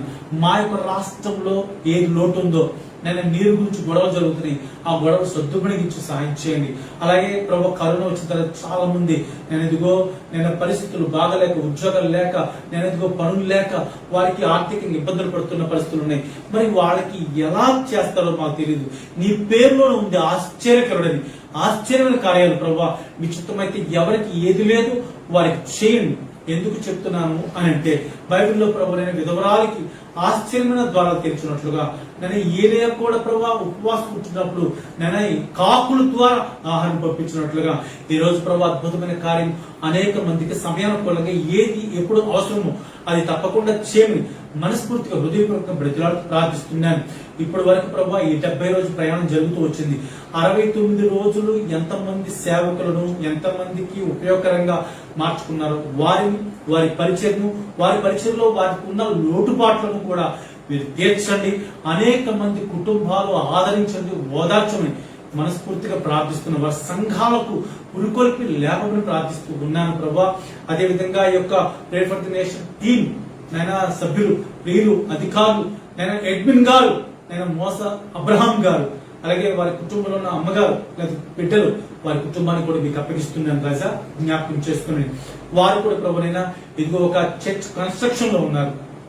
అద్భుతమైన రీతిలో ప్రభు దానికి కావలసిన ఏర్పాట్లు ఇంతవరకు దాదాపు 18 lakhs వరకు ఖర్చు అయింది. ఇంకా ప్రభు వారి ప్లాన్ ఒకటి పెట్టుకున్నారు. అది రీచ్ అయ్యేంత వరకు కూడా ఆటంకపరిచే అపవాది యొక్క కోరిక లేకుండా దేవాన్ని మీ పరలోక సంబంధ కోరిక వారి కుటుంబంలో వారి మీద పెట్టి అద్భుతమైన సహాయం చేస్తూ అనేక మందికి ఉపయోగకరంగా ఆశ్చర్యకరంగా చేయమని ప్రార్థిస్తూ ఉన్నారు. అంతేకాదు ప్రభా, నీ సన్నిధిలో వారి కుటుంబంతో పాటు వారు చేస్తున్న పరిచయంతో పాటు వారికి అనేక మంది పరిచయస్తులు ఉన్న వారందరికీ కూడా మీకు అప్పగిస్తూ ప్రార్థిస్తున్నాను రాజా. జ్ఞాపకం చేసుకోండి. అలాగే మా కుటుంబం గురించి, మా సహవాసం గురించి ప్రార్థిస్తున్నాం, జ్ఞాపకం చేసుకోండి. ఇదిగో ప్రభానైనా ఇంచుమించు 15 సంవత్సరాల నుంచి పరిచర్య నీ మీద ఆధారపడుతూ నమ్మకంగా చేస్తున్నాము అనుకుంటున్నాను నాయనా. ఇదిగో చేస్తున్న పరిచర్యలు ఇప్పటికీ నూతనమైన ప్రభా సొంత గృహ మందిరం లేదు కనుక వాటి యొక్క పరిచర్య ప్రారంభించుతున్నాం ప్రార్థన ద్వారా. నేను ఈ ప్రార్థన మీ పాదం చేత చేర్చుకుని ఆశ్చర్యమైన పరలోక ద్వారాలు తెరవండి. నాకు చాలా కొన్ని ఇష్టాలు ఉన్నప్పటికీ నేను ఎప్పుడు బలహీనప్పుడు బలవంతులని చెప్పి ఏ రోజు ప్రార్థన ద్వారా చాలా ధైర్యం ఇస్తూ వస్తున్నారు. ఆ ధైర్యాన్ని ఇంకా కొనసాగించుకోవడానికి సహాయం చేయండి. అలాగే నా కుటుంబంలో ప్రభావ సేవకురాలను తగ్గితకు నేను ఇదిగో ఈ కరోనా సంభవించి నేను పాజిటివ్ వచ్చి నేను 65 శాచురేషన్ వెళ్ళిపోయినప్పుడు నేను డాక్టర్స్ సైతం కూడా నేను నమ్మకోలేని స్థితిలోకి తీసుకువెళ్ళిపోయారు. ఎంత ప్రమాదకరమైన మరణపడక దాకా వెళ్ళినప్పుడు అందరూ ఎంతో వేల మంది ఇంటర్నేషనల్ లెవెల్లో ప్రార్థన సహాయం అందించారు. సంఘపరంగా నేను వారి కుటుంబాల పరంగా వారి సంఘాల పరంగా చేసిన ప్రార్థన మీరు వింటూ వచ్చారు. ఇదిగో ఆశ్చర్యకర రీతిగా అనుమానంతో అందరూ ఉన్నప్పటికీ నేను విశ్వాసంతో నాకు నమ్మకం ఇచ్చారు. ఆ నమ్మకాన్ని ప్రభు చివరికి ఆశ్చర్యకరంగా నన్ను రొమ్ము తీర్చి నీ కార్యం చేసి సజీవులు చేశారు. నీకు వందనాలు. అలాగే ప్రభునైనా బిడ్డల్లో కానీ అలాగే నా ప్రియ చిన్న మందలో నేను ఉన్న కొద్ది మంది వారికి ఇచ్చే ప్రతి ఒక్క కుటుంబంలో కూడా ఏ క్రియ జరిగించినా నీకు ఉపకారం చేశారు. ప్రమాదం నుంచి తప్పించుకుంటూ వచ్చారు. ఎవరికి కూడా ప్రభునైనా ప్రమాదాలకు వెళ్లకుండా కాపాడుతూ వచ్చారు. అందుకే నీకు స్తోత్రాలు చెల్లిస్తున్నాయి. ఇలాంటి చిన్న సంఘాలు కానీ పెద్ద సంఘాలు కానీ ఈ ప్రపంచ యావత్తు ఎన్ని దేశాల్లో నీ సంఘాలు నడుస్తూ ఉన్నాయో అన్ని సంఘాలు కూడా రెండవ రాకడలు ఎత్తబడటానికి సిద్ధపడు కలుగు చేయండి. ఎందుకంటే ప్రభా నీ వాక్యము అపొస్తలుల 20:28లో దేవుడు తన రక్తం ఇచ్చి సంపాదించిన తన సంఘం అంటున్నారు కనుక మీ రక్తంలో కడగబడితే మీ పోలికలకు వస్తాం కనుక మేమందరం కలిపి మీ సంఘం అవుతాం కనుక మేమందరం కూడా అప్పటికి సిద్ధపడి ఎత్తబడే విధంగా ఉండటానికి అలాగే ప్రభునైనా ఇదిగో భయంకరమైన తెగుళ్లు, భయంకరమైన భూకంపాలు, భయంకరమైన ప్రమాదాలు, భయంకర కరువులు, ఇప్పుడే ప్రభావ చాలా మంది ఉద్యోగాలు పోయి ఇళ్లు ఖాళీ చేసి అనేక చోట్ల నైనా పరిస్థితులు సతమతమైపోతున్న సమయంలో నేను ఇంకనూ ప్రభా వారి కుటుంబాన్ని మీరు పోషిస్తూ ఉన్నారు. నేను ఇంకా ఎవరైతే పోషించబడలేకపోతున్నారో వారందరూ మీకు అప్పగిస్తున్నాను ప్రభా. ఇంకా ప్రభా అనేక దేశాల్లో అనేక చోట్ల ప్రభా ఆఫ్రికా కంట్రీస్ లో కూడా చాలా మంది తన దుర్భర జీవితాలు కలిగి ఉన్నారు. అయితే వాటికన్నా ప్రాముఖ్యంగా ఎవరికి ప్రపంచంలో సువార్త వెళ్ళలేదో ప్రతి చోటకి నీ సువార్త ప్రకాశము పంపించి ప్రతి ఒక్కరిని దర్శించి ఈ వాక్యము ద్వారా ప్రతి ఒక్కరికి మారు మనసు ఇచ్చి ఆ తర్వాత ఏ ప్రాబ్లం వచ్చినప్పటికీ కూడా రెండవ రాకడలో ఎత్తబడే విధంగా, లేకపోతే ప్రభువా చనిపోయి నీ రాజ్యానికి వలసలే విధంగా నేను చేయమని ప్రార్థిస్తున్నాను. ఎవరికి కూడా ఏ ప్రాబ్లం రానివద్దు. ఒకవేళ గనక ప్రభువా నిలబడే విధంగా అపోస్తలుడైన పౌలు, నేనెదిగో నా పరుగు కడపుట్టించుతని, మంచి పోరాటం పోరాడుతుని, విశ్వాసం కాపాడుకుంటుని, నా కొరకు నీతి కిరీటం ఉంచబడిందని చెప్పినట్లుగా ఇదిగో ఆ కిరీటము ఇదిగో నాకు, నా కుటుంబం, నా సంఘం, అలాగే ఎవరైతే లైవ్ లో చూస్తున్నారో, ఎవరైతే దీన్ని గురు పెట్టుకున్నారో ఆ సంఘాలు ప్రతి ఒక్కరికి అట్టి నీతి కిరీటం కోసం సిద్ధపాటు కలిగి చేయమని, కేవలం ప్రభువా ఏదో చేసేసి, ఏదో ప్రార్థన చేసేసి, ఏదో ఇహలోక సంబంధంగా కొంత గొప్ప కార్యాల కోసం కాదు, కానీ ఆత్మీయంగా రక్షించబడితే మా కార్యాలను మీరే చేస్తారు. ఎందుకంటే ఆత్మ మీతో ఎప్పుడైతే మిళితమైపోయిందో అప్పుడే మాకు ఏ కార్యం కావాలో మీరు చేస్తారు. మీరు సెలవిచ్చారు ప్రకటన 3:20లో, ఎదుగు నేను తలుపును తెలియచు తట్టుచున్నాను, ఎవరైనా స్వరాన్ని తలుపు తీస్తే అతనితో నేను నాతో అతను కలిసి భోజనం చేస్తానని చెప్పిన వాగ్దానం ఉంది కదా. కాబట్టి తలుపు తడుతున్నారు. ఈ వాక్యం ద్వారా తలుపు తడుతున్నప్పుడు ఎంతమంది అయితే తలుపు తీశారు, తీసినప్పుడు ప్రభువా వారి పోలిక గుర్తేరి, అవును ప్రభు నేను దేవుని పోలిక అనుకున్నాను, కానీ ఆదాము చూచాను కాబట్టి నేను దేవుని పోలిక అనుకున్నాను, ఆదామే సాతాను పోలిక అయితే నేను కూడా సాతాను పోలికని గ్రహించి తలుపు తీసి నిన్ను లోపలికి ఆహ్వానించి ఆ రెక్కలో కడుక్కుని వారి నీ పొలకులోకి వచ్చారు. వారి ప్రభా ఇదిగో మత్తయి 5:8లో హృదయ శుద్ధి గల వారి ధన్యులు, వారి దేవుని చూచుదని చెప్పి నీ రాజ్యానికి సిద్ధపాటు కలుగు చేయమని ప్రార్థిస్తూ ఉన్నాను. మరొకసారి ప్రభా ఈ రాత్రికాల సమయంలో ప్రభా ప్రేయర్ ఫర్ ది నేషన్స్ అనే యొక్క కార్యక్రమాన్ని దిగ్విజయం కొనసాగిస్తుండగా ఇంకా ప్రభువైనా అనేక దినాలు అద్భుతంగా కొనసాగించి మీరే దీవెనకరంగా ఆశీర్వదం చేయమని, అలాగే ప్రభు మరొకసారి ప్రభునైనా ఎంతమంది అయితే ప్రభునైనా ఇంకా నిరాశరాశ్రితులుగా లేకపోతే ప్రభు పరిస్థితులు బాగలేకుండా వారిని ప్రాముఖ్యంగా మారు మనసు లేకుండా, రక్షణ లేకుండా నైనా ఉన్నారు, వారికి రక్షణ మారు మనసు కలుగు చేసి పరలోక రాజ్యానికి సిద్ధపడ కలుగు చేయమని మరొకసారి ప్రభా ప్రతి ఒక్కరిని మీకు అప్పగించుకుంటూ యేసు క్రీస్తు నామమున ప్రార్థించి స్తుతించి ఘనపరిచి prayer for the nations team లో ఉన్న ప్రతి సభ్యులకు, సేవకులకు, సేవకులకు, కుటుంబాలకు, ప్రాముఖ్యంగా ఎడ్మిన్ గారికి, వారి కుటుంబానికి తోడే నడిపించమని ప్రార్థించి వేడుకుంటున్నాము తండ్రి. ఆమేన్. పరమ తండ్రి అయిన దేవుని యొక్క ప్రేమయు, పరిశుద్ధులైన యేసు ప్రభువు యొక్క కృపయు, పరిశుద్ధాత్మిక అన్యోన్యమైన సహవాసం నుంచి ఆదరణయు సదాకాలము ప్రాముఖ్యంగా ఈ యొక్క కార్యక్రమాన్ని నిర్వహిస్తున్న వారికి, అలాగే ప్రాముఖ్యంగా సాతాను పొలుకులో ఉన్నాను గుర్తెరిగి పరలోకపు సంబంధం నీ పొలుకులకు మార్చుకోవడానికి ఈ రాత్రి సిద్ధపడిన వారికి మీ కృప తోడే నడిపించి దీవించునుగాక. ఆమేన్. Praise the lord. ఈ సమయంలో prayer for the nations group admin అయిన ప్రియులు మోస అబ్రహం గారికి, కుటుంబానికి ప్రత్యేకమైన ఉన్నా తెలియజేస్తున్నాను. అదేవిధంగా అనేక మంది సేవకులు, సేవకురాలు, అనేక మంది సంఘాలు, వారి కుటుంబాలు, ప్రతి ఒక్కరికి హృదయపూర్వక వందనాలు.